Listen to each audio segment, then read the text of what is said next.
Alright, so on this episode of Blu-Ray Boner Jam, or whatever I'm gonna call it, I don't even know what I'm gonna call it, but these are all the Blu-rays that I got over the course of January, which is important because it's important because Best Buy was having this sale sort of thing where they've done it a couple times, but they had this one where you turn in your old DVDs. Each DVD gives like a $5 off coupon off of a Blu-ray. Before, only times, like they did it like 2 or 3 other times. Before you could only do it on like a select list, but this time you could do it on any of them over $10. So there were like a few that you could only, like you could get for like $5, which is pretty sweet. So I kind of made out on that deal, and I got a bunch of Blu-rays, and I think almost most of them at least, were like ones I already owned and wanted to upgrade. But so yeah, I only went there like twice, and I think I only spent like maybe $60 total, if that, on like, let me do I have here, 1, 2, 3, 4, 5, 6, 7 DVDs. So yeah, that was probably about $60, $70, something like that. I don't know, math. Anyway, let's get started with The Crow. It's The Crow. I kind of consider this like the ultimate 90s movie. In the way that Tron is one of like my favorite movies, but that's like the ultimate 80s movie. You look at Tron and like, okay, that was definitely made in the 80s. You can look at The Crow and say, wow, that was definitely made in the 90s. It's a good movie. It's not perfect, but you know, all the controversy surrounding it kind of blew it to this other stratosphere that, you know, might not have reached if, you know, had Brandon Lee not died on set. I think if Brandon Lee had not died on set, he would have made like an awesome superhero. If Brandon Lee hadn't died on set, he probably would have made like an awesome action star in the years to come. But he didn't, and then news got out, and then everyone saw The Crow, and then all these goth kids thought it was like the greatest movie ever made, and they made a bunch of shitty sequels, and now they're trying to remake it, and whatever. Watch the original, it's pretty good. When I had this on DVD, I had like the 2-disc set. It was kind of rare, and most of the special features carried over. I think there's like a new commentary on this one. That's about like the only difference. And then the video quality is good. For, you know, it's definitely like a Blu-ray upgrade, but considering, there are some points, and it's like definitely you could see where like the technology back then. What am I talking about? There are points back there where you could definitely see where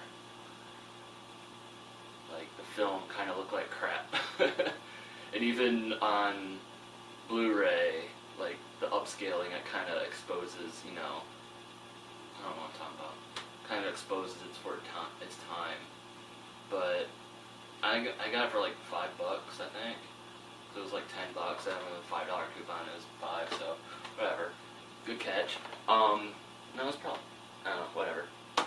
Next, 13 Assassins from director Takashi Miike. I'm a huge fan of Takashi Miike ever since I saw Ichi the Killer years ago.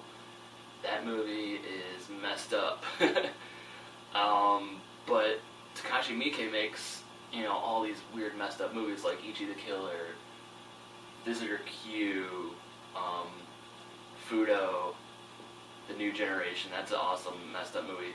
This movie isn't really messed up. I think over the course of time, even though Takashi Miike like churns out films like on a porn director schedule, he churns out like a couple films a year. I think he's kind of mellowed out. He's making sort of family, not so much family movies, but more mainstream acceptable movies. He's making, it's got, has yet to come out, but he made the Phoenix Wright Ace Attorney movie, and that actually kind of looks awesome, even though I don't know shit about the games. But anyway, 13 Assassins. I think it was like his biggest budget movie he's ever made, and it shows because it's basically, I don't want to say it's like a modern retelling of Seven Samurai, but it's very similar. Um,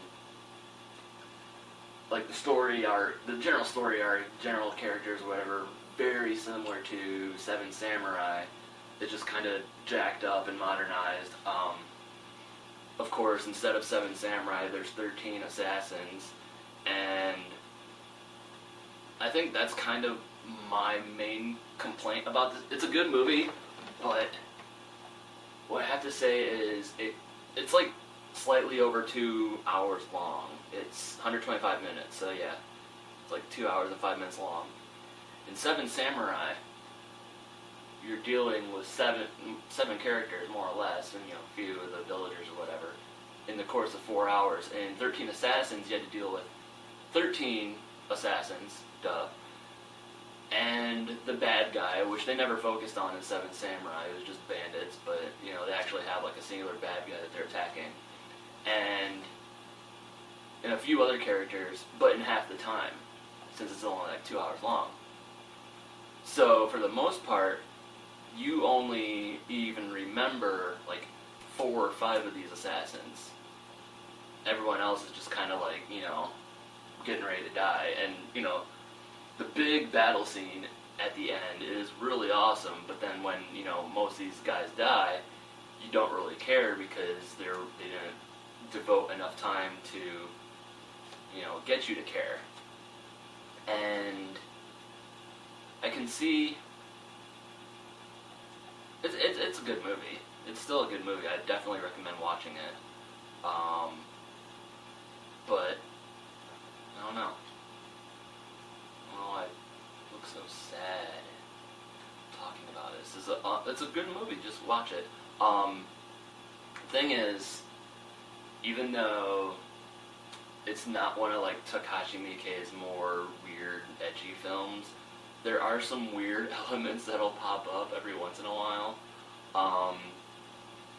Like there's one point at the beginning near the beginning of the movie, just to like show how evil the bad guy is and how he must be stopped. They show this woman who had been tortured and all of her limbs were cut off and her tongue, and the weird CGI. Obviously, it was done in CGI.